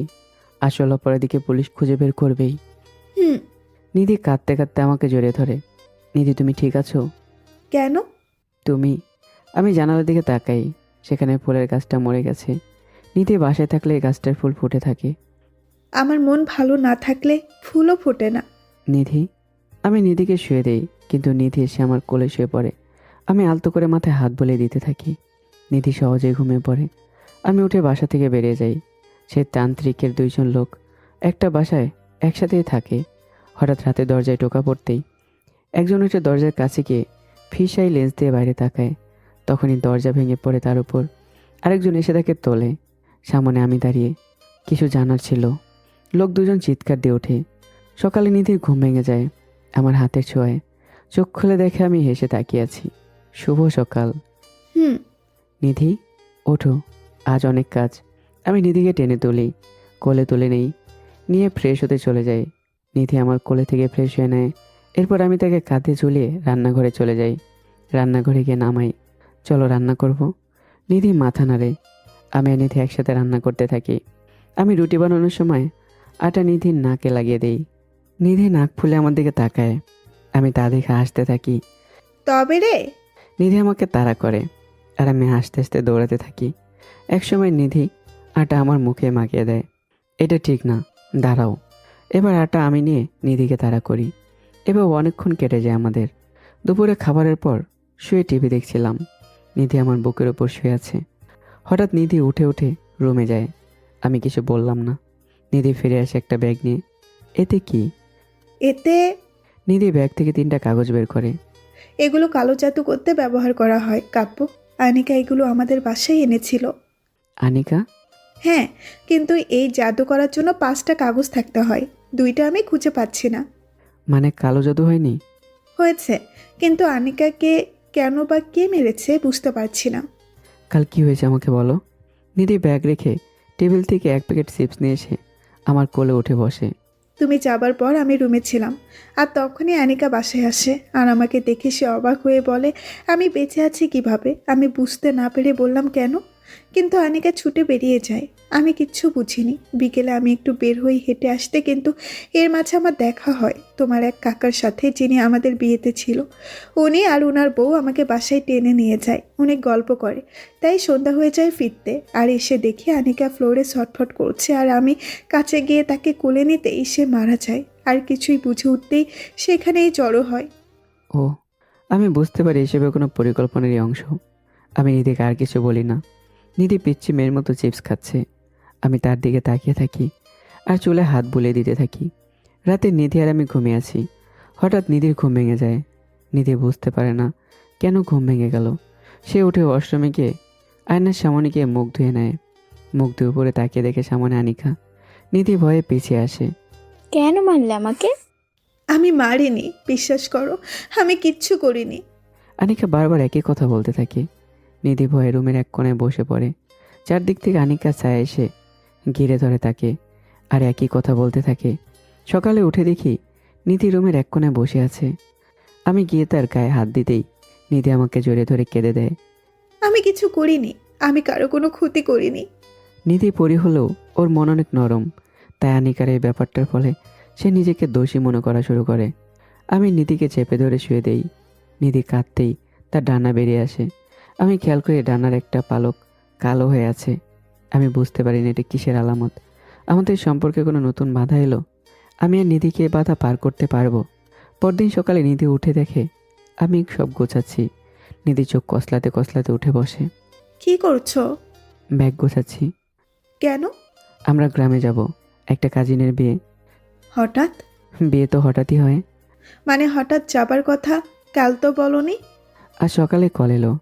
আমিও যাব। না, আমি আমার অন্য একটা বউ নিয়ে যাই। কি বললে? আরে যাও, রেডি হয়ে যাও। নিধি হি হি করে দৌড়ে হেসে চলে যায়। আমি হেসে ব্যাগ গোছাতে থাকি। ব্যাগ গোছানো শেষ হলে ঘুরে দেখি নিধি দাঁড়িয়ে আছে। শাড়ির কুচি হাতে ধরে আছে সে। এভাবে দাঁড়িয়েছো কেন? কুচিকে ঠিক করবে। এসো। নিধি কাছে আসতেই আমি বসে কুচি ঠিক করে উঠে যাব। তখনই নিধি আমার কাঁধে হাত রাখে। মিস্টার, হুম। আমার পেটটা পুরনো হয়ে গেছে। না, কেন? চুমু কে খাবে? আমি একটু হেসে দেই। নিধি শাড়ি সরিয়ে পেটের দিকে হাত দিয়ে ইশারা করে। আমি আলতো করে পেটে চুমু দেই। নিধি হেসে দেয়। তারপর দুজনে বেরিয়ে যায় গ্রামের দিকে। বাসে উঠে নিধি জানালার পাশে ছিটে বসে। বাস চলতে শুরু করে। নিধি রাস্তায় এটা ওটা দেখে আমাকে জিজ্ঞাসা করতে থাকে, এটা কি ওইটা কি। আমি শান্তভাবে সব উত্তর দেই। কিছুক্ষণ পরে নিধি ঘুমিয়ে পড়ে। আমার কাঁধে মাথা দিয়ে নিধি ঘুমাতে থাকে। বাস থেকে নামতেই নিধি আর আমি একটা গাড়িতে করে সোজা গ্রামের দিকে চলে যাই। নিধি আবারও রাস্তায় এটা ওটা জিজ্ঞাসা করতে থাকে। গ্রামে ঢুকতে বাড়ির সব মানুষ জড়ো হয়। সবাই নিধিকে ঘিরে ধরে। সবাই নিধির রূপের প্রশংসা করতে থাকে। নিধি তাদের সাথে মিশে বাড়ির ভেতরে চলে যায়। আমি পেছনে নিজের ব্যাগ আর নিধির ব্যাগ হাতে নিয়ে দাঁড়িয়ে আছি। আরে, আমিও ভেতরে চলে যাই। আমি একা রুমে বসে আছি। নিধি সবার সাথে বাইরে। একা একা অনেক বিরক্ত হয়ে যাই। হঠাৎ নিধি রুমের দরজায় আসে। এই শোনো না, আমরা বাচ্চা কবে নিব? কি? একভাবে জিজ্ঞেস করেছে আমরা বাচ্চা কবে নিব। নিধি। আমি মুখে হাত দিয়ে বসে থাকি। নিধির বোকামো দেখে এসব কথা সবার সমান এত জোরে জোরে বলছে পাগলিটা। নিধি দাঁড়িয়ে থাকে আর বাসার সবাই হাসতে থাকে তাকে নিয়ে। বিকেলে নিধি গ্রাম দেখতে বের হবে। আমি বাসায় ছিলাম। নিধি শাড়ি পরে খোলা চুলে বের হয়। নিধি রাস্তা দিয়ে যেতেই কয়েকটা ছেলে তার পিছু নেয়। পেছন থেকে অনেক কথা বলতে থাকে। নিধি এসব জানে না, তাই নিধি কানেও নেয় না। কিন্তু ছেলেরা একসময় খুব কাছে চলে আসে। এবার নিধি রেগে যায়। নিধি এক জটকায় ঘুরতেই বাতাসের একটা ঝাপটা ছেলেদের দূরে ফেলে দেয়। নিধি আবারও ঘুরে হেঁটে চলে যায়। গ্রামের ভেতরে এসে দেখে আমি খালপাড়ে এসে বসে আছি। নিধি এসে আমার পেছনে দাঁড়ায়। তো স্যার এখানে কি করছেন? যখনই গ্রামে আসি তখন এখানে বসে থাকি। কেন? এখানে আমার বড় হয়ে ওঠা। আমিও বসবো। নিধি সোজা আমার কোলেই বসে। আরে কিছু বলবে? না, কিছু না। নিধি হেসেই খালে ঢিল ছোড়ে। রাতে নিধি গ্রামের কিছু মেয়ের সাথে আড্ডা দিতে থাকে আর আমি ছিলাম বাইরে। আমি গ্রামের একটা লোকের বাসায় যাই। তো তোমার কথা শুনে বুঝলাম যে খুব চালাকি করে কালো জাদু করেছে কাব্য। বুড়ো লোকটা চশমা ঠিক করতে করতে বলল, জি আমি জানি, এই জন্য আপনি আমাকে সাহায্য করতে পারবেন। সেটা পারবো, কিন্তু কিছুদিন সময় লাগবে। ততদিন তোমরা এখানেই থাকো। এই গ্রামে তোমাদের কোনো সমস্যা হবে না। ধন্যবাদ। তারপর আমি সেখান থেকে বেরিয়ে যাই। বাসায় এসে দেখি নিধি টেবিলে বসে আছে। বাকি সবাই ঘুমিয়ে গেছে। ঘুমাওনি? তুমি আসোনি, কিভাবে ঘুমাবো? এসো খেয়ে নেই। আমি টেবিলে বসি। নিধি খাবার বেড়ে দেয়। নিজ হাতে নিধিকে খাইয়ে দেই। আচ্ছা আমরা বাচ্চা কখন নিব? তোমার বাচ্চা লাগবেই? আসলে আজ সবার বেবি দেখে আমার কেমন যেন লাগতেছিল। আচ্ছা, আমরা নেব খুব শীঘ্রই। আচ্ছা। আমি হেসে মাথায় হাত বুলিয়ে দিই। খাওয়া শেষ করে নিধি আর আমি চলে যাই। নিধি গিয়ে একটা বালিশ ফেলে দেয়। কি হলো এটা? আমি তোমার বুকে ঘুমাবো। উফ, আচ্ছা ঠিক আছে। আমি শুয়ে পড়ি আর নিধি আমার বুকের ওপর শুয়ে পড়ে। আমি নিধির মাথায় হাত বুলিয়ে দিতে থাকি। নিধি আমাকে জড়িয়ে ধরে ধীরে ধীরে ঘুমিয়ে পড়ে। নিধি ঘুমোতেই তাকে শুয়ে দিয়ে উঠে বারান্দায় দাঁড়িয়ে কাউকে কল দেই। কোনো তথ্য পেলি? ওই দিন আনিকা বাসায় আসার কয়েক মিনিট পর নিধি বেরিয়ে যায়। কিন্তু নিধি বলেছিল আনিকা বের হয়ে গিয়েছে তার আগেই। হ্যাঁ, কিন্তু আনিকা দরজার কাছে এসে আবার বাসার ভেতরে চলে যায়। কিন্তু নিধি তো বলেনি। হয়তো দেখেনি। আরে হ্যাঁ, নিধি বের হবার পর একটা কালো জামা পরা লোক দরজার সামনে দাঁড়ালে আনিকাই দরজা খোলে। তুই শিওর? পুরোপুরি। আচ্ছা। আমি কল রেখে দেই, গিয়ে নিধির পাশে বসি, মাথায় হাত বুলে কপালে একটা চুমু দেই। ছোঁয়া পেতেই নিধি চোখ খুলে খিলখিল করে এসে আমাকে বুকে টেনে নেয় আর ডানা মেলে আমাকে জড়িয়ে ধরে। তারপর আমি হেসে নিধিকে জড়িয়ে ধরি। ঘুমাবে না? নিধিকে জড়িয়ে ধরে ঘুমিয়ে পড়ি। সকালে আমি উঠে চমকে যাই নিধিকে দেখে। এটা কি অবস্থা? তাকে দেখি গ্রামের মেয়েদের মতো জামা পরে আমার সামনে দাঁড়িয়ে আছে, এলোমেলো চুল। এ কি অবস্থা তোমার? প্রায় এবারই এমন, তাই আমিও এমন সেজেছি। ওহ নিধি, আমি ভাবলাম তোমাকে ভূতে ধরেছে। এই শোনো না, এখানে নাকি তেঁতুল গাছ আছে, আমায় নিয়ে যাবে? এখন? হ্যাঁ, আমি ফ্রেশ হয়ে নেই। এখনই হয়ে যাবে। মানে? নিধি উপরে ইশারা করে। তাকে দেখে উপরে শূন্য একটা বালতি ভেসে আছে। আমি সরার আগেই বালতি ঘুরে আমার গায়ে পানি ঢেলে দেয়। আমি পুরো ভিজে যাই। এবার চলো। আমাকে টেনে নিয়ে যায় নিধি। আমি তো বেচারা হাঁটা শুরু করে দেই। তেঁতুল গাছের নিচে এসে দেখি সেখানে কোনো তেঁতুল নেই। দেখলে এখানে সে লাভ হলো না, গাছে কোনো তেঁতুল নেই। আছে তো। নিধি গাছে হাত রাখে। আমি তাকে দেখি পুরো গাছে তেঁতুল ঝুলছে। নিধি, এইভাবে তোমার শক্তি ব্যবহার করছো কেন? আমি তেঁতুল খাবো, পেড়ে আনো। গাছের দিকে তাকাই, বেশ উঁচু। আমি হাতে ঢিল নিয়ে মারি, কিন্তু অবাক করার বিষয় গাছের ডালগুলো নিজেই সরে যাচ্ছে, যেন আমার সাথে মশকরা করছে। আমি কিছুক্ষণ চেষ্টা করে হাঁপিয়ে যাই। নিধের দিকে তাকিয়ে দেখি সে হাসছে। এসব তুমি করছো তাই না? নিধি গাছের দিকে তাকায়, অনেকগুলো তেঁতুল ঝরে পড়ে। নিধি সেগুলো নিয়ে হাঁটতে থাকে, আমিও পিছু পিছু হাঁটতে থাকি। আমি ভেবেছিলাম এই গাছে কোনো জিনটিন থাকবে। ছিল তো, মারা গেছে।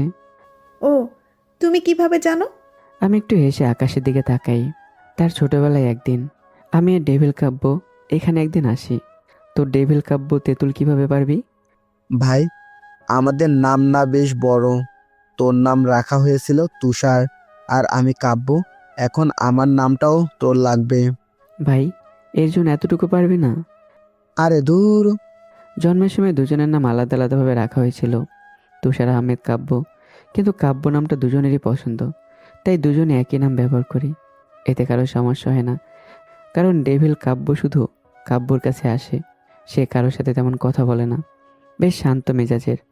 আমি গাছ বেয়ে উঠতেই একটা ছায়া আমাকে ধাক্কা দিয়ে ফেলে দেয়। ডেভিল সেদিকে তাকিয়ে দেখে আমি ব্যথা পেয়েছি। ডেভিল রেগে গেছে গাছের উপর উঠে। আমি উঠে দিকে সামনে ডেভিল তেঁতুল নিয়ে দাঁড়িয়ে আছে, কিন্তু ওই ছায়া। ডেভিল কাব্য উপরে তাকায়। আমি তাকিয়ে দেখি সেই ছায়া গাছে ঝুলছে, বেঁচে নেই। দুজনেই হেসে হাঁটা শুরু করি। স্মৃতিগুলো মনে করে আমি হেসে নিধিকে নিয়ে বাসায় ফিরে আসি। বাসায় ফিরে দেখি গ্রামের অনেকেই আছে। একজন নিধিকে বিকেলের জন্য তৈরি হতে বলে। বিকেলে আমার কাজিনের গায়ে হলুদের অনুষ্ঠানের আয়োজন করতে হবে। নিধিও বেশ খুশি হয়ে যায়, কারণ সে আগে এসব দেখেনি। বিকেলে নিধি শাড়ি পরে বের হয়। বাইরে অনেক মানুষ। নিধি বেরোতেই সবার চোখ নিধির দিকে, কারণ সে পরী আর তার মায়ের সবার উপর কাজ করে। আমি বেরিয়ে অবস্থা দেখে একটু বিরক্ত হয়ে যাই। আমি এগিয়ে গিয়ে নিধির সামনে গিয়ে দাঁড়াই। এরপর নিধির চোখের কাজল থেকে একটু কাজল হাতে নিয়ে নিধির ঘাড়ে একটা ফোঁটা দিয়ে দেই, এটা কেন? যেন কারো নজর না লাগে। লাগবে না, তোমার নজরই লাগবে। হ্যাঁ। নিধি বাকিদের সাথে অনুষ্ঠানের আয়োজন করতে ব্যস্ত হয়ে যায়। আমি সবসময় দূর থেকে নিধির দিকে নজর রাখছি। সন্ধ্যায় মানুষ বাড়তে থাকে, আমিও কিছু কাজে ব্যস্ত হয়ে পড়ি। নিধি সবার সাথে কাজ করছে। নিধি কাজ করতে করতে এক জায়গায় বসে পড়ে। সামনে একটা দম্পতি বসে আছে। মেয়েটা হাতে মেহেদি দিয়ে বসে আছে, আর তার বর কিছুক্ষণ পরে সেই তার কাজে সাহায্য করছে। নিধি ঠোঁট ফুলিয়ে রাখে। আমি কোথায় গেলাম? আমি কি তার কথা ভুলে গেলাম? এসবই ভাবছিল। নিধি উঠে হাঁটা শুরু করবে, তখনই আমি গিয়ে হাজির। আমি জানি রেগে আছো। আমি নিধিকে বসিয়ে দেই, তারপর পকেট থেকে মেহেদি বের করে নিজের হাতে মেহেদি দিতে থাকি। নিধি অবাক হয়ে যায়, কিন্তু আমার দিকে তাকাতে নিধির হাসি পাচ্ছে। আমার মেহেদির গ্রান পছন্দ না, তাও আমি নাক উঁচু করে আছি। মেহেদি দেওয়ার পর নিধি সবাইকে দেখাতে থাকে আর বলতে থাকে, এটা তাকে আমি বানিয়ে দিয়েছি। নিধির পাগলামো দেখে আমি বুঝতে পারছি না যে কি করব। নিধিকে একটা জায়গায় বসে, অনুষ্ঠানও শুরু হয়ে গেছে। অনেক ছোট বাচ্চারা নাচছে। নিধি হাতে মেহেদি দিয়ে বসে আছে। আমি এসে এক গ্লাস জুস দিয়ে যাই। আমি খাবো কিভাবে? ও হ্যাঁ। খাইয়ে দাও। আমি জুস খাইয়ে দেই নিধিকে। শোনো, হুম। এদিকে এসো। আমি ঝুঁকতেই আমার পাঞ্জাবিতে নিধি মুখ মুছে নেয়। এটা কি হলো? আমার ইচ্ছা। ঠিক আছে ম্যাম, বসেন আপনি, আমি কিছু কাজ সেরে আসি। শোনো না, আবার কি? আসার সময়। আইসক্রিম? হুম। আচ্ছা। আমি চলে যাই। এই যে ম্যাম, এখানে কি না তো, কেন? কোনো সাহায্য লাগবে? একদম। একটু পর সেই ছেলেটাকে একটা গাছের একদম চূড়ায় দাঁড় করে রেখে দেয় নিধি। এসে আবার অনুষ্ঠানে বসে। এদিকে আমি চলে যাই বাজারে নিধির জন্য চুড়ি কিনতে। দোকান থেকে সেরা একজোড়া চুড়ি কিনে বাড়ির দিকে হাঁটা শুরু করে দেই। বাড়িতে ঢুকতেই নিধিকে খুঁজতে থাকি, কিন্তু অনুষ্ঠানে নিধি নেই। তাহলে কোথায় গেল পাগলিটা? মনে একটা ভয়ও জাগে। আমি এদিক ওদিক খুঁজতে থাকি। কিছুক্ষণ খোঁজার পরই রুমে এসে নিধির অবস্থা দেখে যে আমি কি বলবো কিছুই বুঝতে পারছি না। শুধু তাকিয়ে থাকি নিধির দিকে। নিধি ফ্রিজ থেকে আইসক্রিম চুরি করে রুমে বসে খাচ্ছে। আমি কিছুক্ষণ চুপ থেকে এসে উঠি। নিধি আইসক্রিম খেয়ে মুখ বাঁকা করে বেরিয়ে যায়। আমি এখনও হাসছিলাম। হঠাৎ আমার কাছে কল আসে। আমি কল রিসিভ করি। কিভাবে? কি হলো আবার? কোনো বিপদ? আমি কল রিসিভ করে বেরিয়ে যাই। একটা বাইক নিয়ে সোজা গ্রামের ঠিক মাথায় চলে যাই। ব্রিজের উপর বাইক থামাতে দেখি কে একজন হুডি পরা লোক দাঁড়িয়ে আছে। আমি তার কাছে যাই। ডেভিল? এদিকে নিধি সবার মাঝে বসে আছে। তা ভাবি ভাইয়ের সাথে আপনার দেখা কিভাবে হয়েছিল? আমাদের দেখা তো হয়েছিল যখন আমি রাতে বাসায় যাচ্ছিলাম। ও হঠাৎ করে এসে আমার হাত টান দিয়ে সরিয়ে ফেলে। আমি নাকি একটু হলেই গাড়ির নিচে পড়তাম। আমি তো জানি না, আমি রাস্তার মাঝে সব সময়ের মতো হেঁটেই যাচ্ছিলাম। রাস্তার মাঝে? হ্যাঁ। তাহলে তো ভাইয়া সত্যি বলেছে। কি জানি, আমি তো মাঝে মাঝে এভাবেই হাঁটতাম। সবাই হাসতে থাকে আর নিধি অবুঝের মতো বসে থাকে। হঠাৎই হইচই পড়ে যায় বাড়িতে। সবাই চিল্লাচিল্লি শুরু করে। নিধি আর বাকেরে গিয়ে দেখে গ্রামের একটা মেয়ে আর একটা বকাটে ছেলেকে সবাই ঘিরে ধরে রেখেছে। হঠাৎ একজন বলে ওঠে, এই পোলা আর এই মায়ার ঘরের পিছনে নষ্টমী করার সময় আমরা তাদের ধইরা ফেলি। এসব নষ্টাদের বিচার হওয়া উচিত। এটা বলেই সবাই চিৎকার শুরু করে। সবাই ছেলে আর মেয়ের হাতে দড়ি দিয়ে বেঁধে নিয়ে যায় বিচার করতে। মেয়ের বাবা কাঁদতে কাঁদতে তাদের পেছনে যেতে যেতে বলতে থাকে, আমার মেয়ে কিছু করেনি। নিধিও তাদের সাথে যায়। সেখানে একটা লোক বলে, আমি দেখেছি এই ছেলে এই মেয়ের উপর উঠে নষ্টমী করতেছে। আমি কিছুই করিনি, ও আমারে জোর কইরে নিয়ে আইছে, খারাপ কাম করতে চাইছে। আমি বাধা দিছি, আমার মুখ চেপে ধইরা রাখছে। আমি অনেক চেষ্টা করছি। এই চুপ বেয়াদব মেয়ে। চেয়ারম্যান সাহেব, এই পোলা তো মেম্বারের পোলা। এই মাইয়া আগেও অনেকের সাথে করছে এসব। না, আমি কিছুই করি নাই। এই মাইয়া চুপ। এই মাইয়ার চরিত্রে দোষ আছে। যেহেতু আমাকে মেম্বারে পোলা ফাইসা গেছে, তাইলে এই মাইয়ার লগে তার বিয়ে দেওয়া হোক। দাঁড়ান। ভিড়ের মধ্যে থেকে নিধি বেরিয়ে আসে। কে তুমি? আমি নিধি। এই মেয়ের সাথে কি হয়েছে তা না জেনেই কোনো বিচার করতে পারেন না। আপু, আমি কিছুই করিনি। বলো, তোমার সাথে কি হয়েছে? আমি অনুষ্ঠানে ছিলাম আর একটা বাচ্চা আমাকে ডাইকা ওইখানে নিয়ে যায়। তখন বাচ্চাটা পালাইয়া গেলে ওই ছেলে আমার গায়ে ঝাঁপিয়ে পড়ে। আমার মুখ বন্ধ কইরা আমার ইজ্জত নেওয়ার চেষ্টা করে।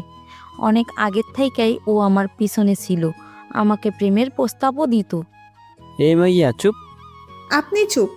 এই মাইয়া চুলের মুঠি ধরে বাইর করে দিমু। গায়ে হাত দেওয়ার চেষ্টা করলে পুরো গ্রামকে আগুনে পুঁততে হবে। হঠাৎ চারদিকে বাতাস বইতে শুরু করে। সবাই একটু ঘাবড়ে যায়। চেয়ারম্যান, সব বাদ দেন। এই মাইয়ার নিজের চরিত্র ঠিক আছে কিনা কে জানে। এটা বলতে বলতেই একটা ঘুষি পড়ে ছেলেটার মুখে। ছেলেটা উড়ে গিয়ে দূরে পড়ে।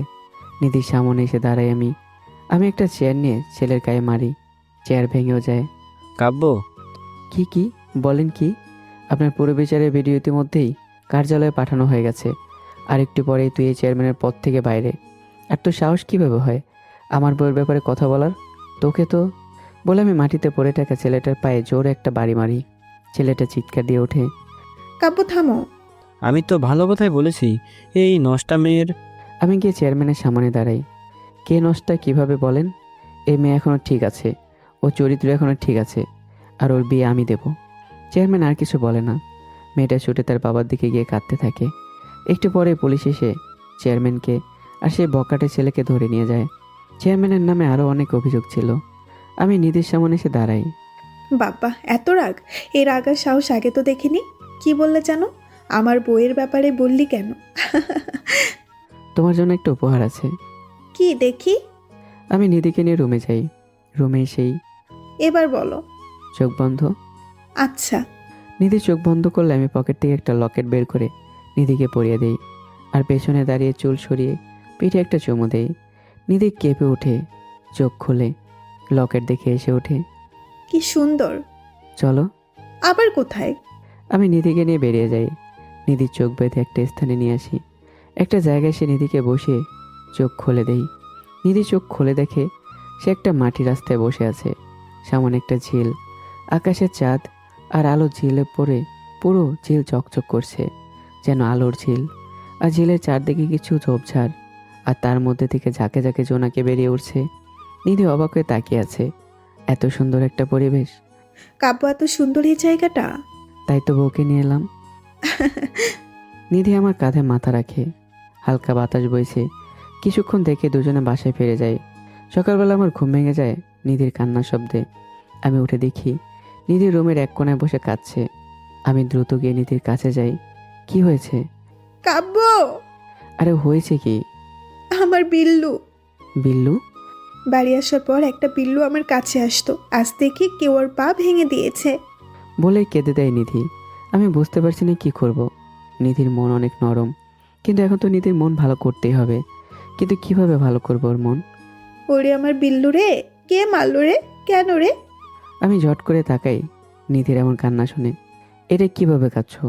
গ্রামের এক আন্টিকে এভাবে কাঁদতে দেখেছি, ভাবলাম এভাবে কাঁদলে হয়তো ভালো লাগে। আমি মাথায় হাত দেই। কি বলবো এই মেয়েকে? পরি হয়ে বাচ্চাদের মতো করছে। আচ্ছা তুমি তো পরি, তুমি ঠিক করতে পারো না? এটা শুনে নিধি সোজা হয়ে বসে। আসলেই তো, এটা তার মনেই ছিল না। সরি, ভুলে গিয়েছিলাম। খুব ভালো করেছেন আফা। নিধি হেসে বেড়ালটাকে নিয়ে আসে। কোলে নিয়ে কয়েকবার হাত বোলাতেই বেড়ালটা আবার ঠিক হয়ে যায়। আমার বিল্লু। নিধি বেড়াল নিয়ে বসে থাকে। আমি তাকিয়ে তাকিয়ে দেখি। একটু পরে বাইরে বের তোড়জোড় চলতে থাকে। নিধি বেড়াল নিয়েই সবার সাথে কাজ করতে ব্যস্ত। আমি তখন ঘুমিয়েছিলাম। হঠাৎ আমার মুখের উপর একটা চুলের ঝাপটা লাগতেই আমি ঘুম থেকে উঠে বসি। নিধি হি হি করে হাসছে। আমি কি বলবো বুঝতে পারছি না। কাব্য, সবাই বলছে শাড়ি পরতে। তো পরো। আমি পরতে পারি নাকি? আচ্ছা আসছি। আমি উঠে গিয়ে নিধিকে শাড়ি পরিয়ে দিই। নিধি হেসেই চলে যায়। আমি রেডি হয়ে বের হই। আমি একটু হাঁটতে আমার সামনে এসে দাঁড়ায় রিমি, আমার গ্রামের একটা মেয়ে যে আমাকে আগে পছন্দ করত। এখনও কিন্তু আমি তা জানি না। আমি ভাবি রিমি আমাকে ভাই ভাবে। হাই কাব্য, আরে তুমি? কেমন আছো? হ্যাঁ ভালো, তুমি? আগে ছিলাম না, তোমাকে দেখার পর ভালো আছি। মানে? না কিছু না। তো বলো, দিন কেমন যাচ্ছে? ভালোই। চলো কোথাও গিয়ে বসে কথা বলি। আচ্ছা চলো। আমি আর রিমি পুকুর পাড়ে বসি। দুজনে এটা ওটা নিয়ে কথা বলতে থাকি। হঠাৎ সেখানে নিধি চলে আসে বেড়াল নিয়ে। নিধি দুজনকে একসাথে দেখে কিছুক্ষণ তাকিয়ে মুখ বাঁকিয়ে চলে যায়। আমি বুঝলাম আমার কপালে দুঃখ আছে। আমি দ্রুত উঠেই নিধির পেছনে যাই, কিন্তু নিধিকে খুঁজে পাই না। হঠাৎ দেখলাম নিধি একটা ছেলের সাথে কথা বলছে, তাও হেসে হেসে। পেছনে দাঁড়াতেই ছেলেটা আমাকে দেখে সরে যায়। নিধি ঘুরে। যখন তুমি মেয়েদের সাথে কথা বলো। আরে আমি তো, আর রিমি তো। কি কি? হ্যাঁ কি? ও ছোট বোনের মতো। হ্যাঁ হ্যাঁ, সব বুঝি। এখন থেকে তুমি আমার সাথে থাকবা সব সময়। আচ্ছা। আচ্ছা না। তাহলে? নিধি তার আঁচল দিয়ে আমার হাত বেঁধে দেয়। আঁচলে বেঁধে রাখলাম। আমি এসে নিধিকে বুকে টেনে নেই। নিধিও হেসে দেয়। বিয়ের কাজ শেষ হবার পর নিধি সবার সাথে বসে থাকে, আর আমি বেরিয়ে যাই। এনায়েতের বাসায় চলে যাই। কাব্য, আমি এই কালো জাদুর ব্যাপারে খোঁজ নিয়েছি। সেই দুটো কাগজ সেই মেয়েটার পেটের ভিতরে আছে। এটা একটা অভিশাপ হয়ে গেছে। এটা কাটানোর একটাই উপায় আছে। কি সেটা? এই অভিশাপ কেউ নিজের উপর নিতে হবে, আর যে নেবে সে কখনো কাউকে ভালোবাসতে পারবে না। আর যদি ভালোবাসে তাহলে সেই লোক বা নারী মারা যাবে। এমন অভিশাপ কেউ নিতে চাইবে না। অন্য কোনো উপায় নেই? দেখো, এছাড়া কোনো উপায় নেই। কিন্তু এই অভিশাপ কে নেবে? আমি নেব। আমি পেছনে তাকিয়ে দেখি ডেভিল দাঁড়িয়ে আছে। তুই? কিন্তু ভাই তুই? হ্যাঁ, কারণ আমি ডেভিল, কাউকে ভালোবাসতে পারি না, তাই আমার জন্য এটা সমস্যা না। না, আমি এটা তোকে করতে দেব না। ডেভিল এসে আমার কাঁধে হাত রাখে। ফ্রিতে করব না, এর বদলে বাবা মাকে বলিস যেন মন থেকে একটু হলেও কোনোদিন ভালোবাসে। বলিস আমারও কিছু দায়িত্ব আছে। বলেই ডেভিল এনায়েতের থেকে নিয়ম অনুযায়ী সেই অভিশাপ নিজের ওপর নিয়ে নেয়। নেওয়া শেষ হলে ডেভিল উঠে দাঁড়ায়। আমি ছুটে গিয়ে তাকে জড়িয়ে ধরি। আরে বউকে জড়িয়ে ধর, প্রফিট পাবি। তুই বদলাবি না। কখনো না। বলেই ডেভিল হেসে বেরিয়ে যায়। উপরওয়ালা কিছু ভেবে তোমাদের ভাই বানিয়েছেন। একদম। আমি সেখান থেকে বেরিয়ে বাসায় ফিরে আসি। বাসায় এসে দেখি নিধির শরীর কেমন চকচক করছে। নিধির উপর থেকে কালো ছায়া সরে যাওয়া এমন হয়েছে। আমি গিয়ে নিধির পাশে বসি। জানো, আজ আমি লুডো খেলা শিখেছি। ও তাই? ভালো তো। হ্যাঁ, তুমি পারো? একদম না। আমি শিখাবো তোমাকে। আচ্ছা ঠিক আছে ম্যাম। নিধি হেসে আমাকে বলতে থাকে। আর আমাদের বাসার ছাদের উপর দাঁড়িয়ে আছে ডেভিল কাব্য, তার ডানা মেলে, মুখে হালকা হাসি। পরদিন সকালে নিধি আর আমি শহরে যাবার উদ্দেশ্যে বেরিয়ে পড়ি। নিধি সেই বেড়ালটাকেও নিয়ে নেয়। নিজেদের বাসায় ফিরে নিধি বেড়ালটাকে কোলে নিয়ে সোফায় বসে পড়ে। আমি গিয়ে রুমে সব কিছু রেখে দেই। জুস খাবে? হুম। আমি গিয়ে জুস এনে নিধিকে দেই আর রুমের কিছু কাজ করতে থাকি। হঠাৎ বাইরে দরজায় নক হয়। নিধিকে দরজা খুলতে রেগে আগুন। সামনে রিমি দাঁড়িয়ে আছে। কাব্য কোথায়? আমিও সেখানে এগিয়ে যাই। তুমি? আরে কাব্য, জানো আমরা তোমাদের পাশের বাসায় এসেছি থাকতে। নিধি বড় বড় চোখ করে ফেলে। মানে রিমি রোজ আমার সাথে ঘষাঘষি করবে এটা ভেবে? না, এটা সে হতে দেবে না। নিধি রিমির দিকে তাকায়। রিমি আমার দিকে তাকিয়ে আছে আর আমি দুজনের দিকে তাকাচ্ছি। কি হবে এবার কে জানে। এদিকে আমার তপস্যা সফল, এবার ওই পরীকে আমি বন্দি করবই। এদিকে নিধি বারান্দায় দাঁড়িয়ে আছে। আমি বিছানায় বসে আছি। কি হলো, তুমি ঘুমাবে না? আমি ঘুমাই বা না ঘুমাই তাতে তোমার কি? আরে যাও যাও, রিমির কাছে যাও। কি শুরু করলে? হ্যাঁ, শুরু তো আমিই করব। রিমি তো ভালো মেয়ে, তাই না? নিধি। কথা বলবা না আমার সাথে? আরে নিধি রেগে রুম থেকে বের হয়ে যায়। আমি উঠে তার পিছু পিছু গিয়ে দেখি নিধি ফ্রিজ খুলে আইসক্রিম বের করে খাচ্ছে। আমি হাসবো নাকি কাঁদবো বুঝতে পারছি না। কিছু না বলে শুধু তাকিয়ে থাকি। নিধি আইসক্রিম খেতেই থাকে। আমিও তাকে আর বিরক্ত করলাম না। আমি হাসতে থাকি। হঠাৎ নিধি ঘামতে শুরু করে। আমি খেয়াল করি এটা অদ্ভুত। নিধি তো কখনো ঘামে না। হঠাৎ নিধি খপ করে মাথা করে পড়ে যায়। আমি দ্রুত দৌড়ে যাই। নিধি, এই কি হলো তোমার নিধি? নিধি চোখ খোলে না। আমি তাকে নিয়ে বিছানায় শুয়ে দিই। নিধির মুখে পানি ছিটাতে থাকি, কিন্তু তাতেও কোনো লাভ হয় না। চিন্তায় পড়ে যাই। আমি ডক্টরকে কলও দেই। কিছুক্ষণের মধ্যে একজন ডক্টর আসে। চেক আপ করে তিনি বের হন। কিছুক্ষণের মধ্যেই জ্ঞান ফিরবে। ধন্যবাদ ডক্টর। ডক্টরকে এগিয়ে দিয়ে দরজার কাছে এসে দেখি একটা লোক দাঁড়িয়ে আছে। কে আপনি? নিধি ঠিক আছে? জানি না, কিন্তু কে আপনি? আমি নিধির বাবা। ও আপনি? দুজন ভাষার ভেতরে যাই। কি হয়েছিল ওর সাথে? জানি না, হঠাৎ ও জ্ঞান হারায়। ও কিছু খেয়েছিল বাইরের? আইসক্রিম। না, তাও এমন হওয়ার কথা না। হঠাৎ দুজনে শুনি নিধি উঠেছে। আমি আর নিধির বাবা রুমে যাই। দুজনে সামনে যেতেই নিধি চোখ খোলে। নিধি? নিধি চোখ খুলে আমার দিকে তাকায়, তারপর তার বাবার দিকে তাকায়। বাবা। কি হয়েছিল তোমার? আমার কি হবে? কিছু না। তাহলে? আমি তো ঘুম থেকে উঠলাম। আমি আবারও হেসে দেই। এই নিধি ভালো মজা করতে পারে। তা তুমি এবার ওঠো। বাবা, এই ছেলেটা কে? কতটা শুনেই যেন আমার পায়ের তলার মাটি সরে যাচ্ছে। মানে?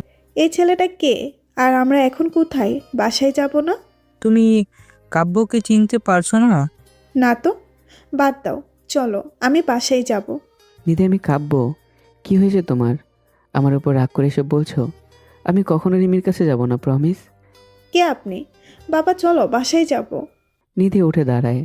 নিধির বাবা অবাক। নিধি উঠে দরজার কাছে যায়। আমি দৌড়ে গিয়ে দেখি নিধি নেই।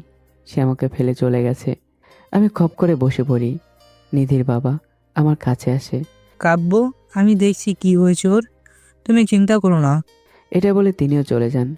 আমি একা বাসায় বসে থাকি। এক মুহূর্তে আমার জীবন পুরো ওলটপালট হয়ে গেল। নিধিকে আর কখনো আমার কাছে ফিরবে না। দুদিন পর বিছানার পাশে বসে আছি। চারদিকে অনেক মদের বোতল। আমার চোখ লাল হয়ে আছে। উঠে ঠিকভাবে দাঁড়াতে পারছি না।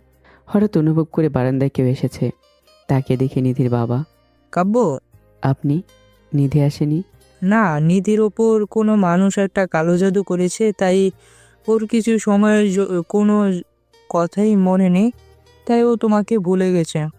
মানে ও আমার কাছে ফিরবে না? সাহস হারাবে না, পরীক্ষা কখনো কোনো কিছু একবার ভুলে যায় না, কালো জাদু ফলেও না। তাই নিধির মনে তোমার স্মৃতি আছে, কিন্তু সেগুলো ও ঠিকভাবে মনে করতে পারছে না। এখন আমি কি করব? আমি কালোকে কিছু বলে এই বাসায় নিয়ে আসবো আর এখানে কয়েক মাস থাকতে বলবো। আশা করি তোমার সাথে সময় কাটালে তোমার কথা ওর মনে পড়বে। আমি গিয়ে নিধির বাবাকে জড়িয়ে ধরি। কেঁদো না, ভালোবাসার মানুষকে হারানোর ব্যথা সহ্য করা কঠিন। আমি তোমাদের আলাদা হতে দেব না। আমি তাকে ছেড়ে চোখ মুছি। এখন এই রুম পরিষ্কার করো, নিধির স্মৃতি ফেরার পর এসব দেখলে তোমার খবর করে দেবে। আমি একটু হেসে দেই। নিধির বাবা চলে যায়। আমি লাইট জ্বালিয়ে দেখি রুমের অবস্থা খারাপ। দ্রুত রুম পরিষ্কার করতে থাকি। কাল যে নিধি আসবে। পরদিন সকালে আমি সব গোছানো শেষ করে বসে আছি। কখন নিধি আসবে? হঠাৎ দানার ঝাপটা শুনে আমি দরজার দিকে তাকাই। তাকাইতেই যেন আমার বুক ধক করে ওঠে।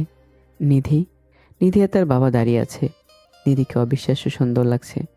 নিধি, কাব্য আবার বন্ধুই ছেলে, তুমি এইখানে থাকবে কিছু সময় বলেই তো দিয়েছি। হ্যাঁ বাবা, আমি আছি, তুমি আর মা ঘুরে এসো। কাব্য, ও হলো নিধি, আমার মেয়ে। আমি এগিয়ে যাই। নিধি হাত বাড়ায়। আমি নিধি। আমি হাত মিলিয়ে নেই। আমার হাত ধরতে নিধির কেমন যেন লাগে। সে আমার দিকে তাকায়, যেন সে মনে হচ্ছে এই হাতগুলো তার খুব চেনা। নিধিকে রেখে তার বাবা চলে যায়। তো বলুন আমি কোথায় থাকবো? আমি নিধিকে একটা রুমে নিয়ে যাই। এই রুমে আপনি থাকবেন। সুন্দর। নিধি রুম ঘুরে ঘুরে দেখতে থাকে। আমি নিধির দিকে তাকিয়ে থাকি। দুদিনে এই মেয়েটার শূন্যতা যেন আমাকে শেষ করে দিয়েছে। আচ্ছা, আমার না খিদে পেয়েছে। আমি এক্ষুনি খাবার নিয়ে আসছি। আমি খাবার আনতে চলে যাই। হঠাৎই দরজায় টোকা পড়ে। গিয়ে দরজা খুলি। রিমি বাহিরে আমার সাথে কিছু কথা বলে সে চলে যায়। আমি ঘুরে দেখি নিধি দাঁড়িয়ে আছে। আপনি? জানি না কেন, কিন্তু এই মেয়েটাকে দেখে আমার খুব রাগ হলো। কেন বলুন তো? আমি মনে মনে বেশ খুশি। নিধি সব ভুলে গেলেও তার স্থানে অন্য কারোর প্রবেশ সে এখনও মেনে নিতে পারছে না। হয়তো খুব জলদি নিধি আবার সব মনে করতে পারবে। দাঁড়ান। নিধি দরজার দিকে যায়। আমি কিছু না বলে রান্নাঘরের দিকে যাব। তখনই রিমি চিৎকার শুনে ঘুরে তাকাই। নিধি হেসে বাসায় ঢুকলো।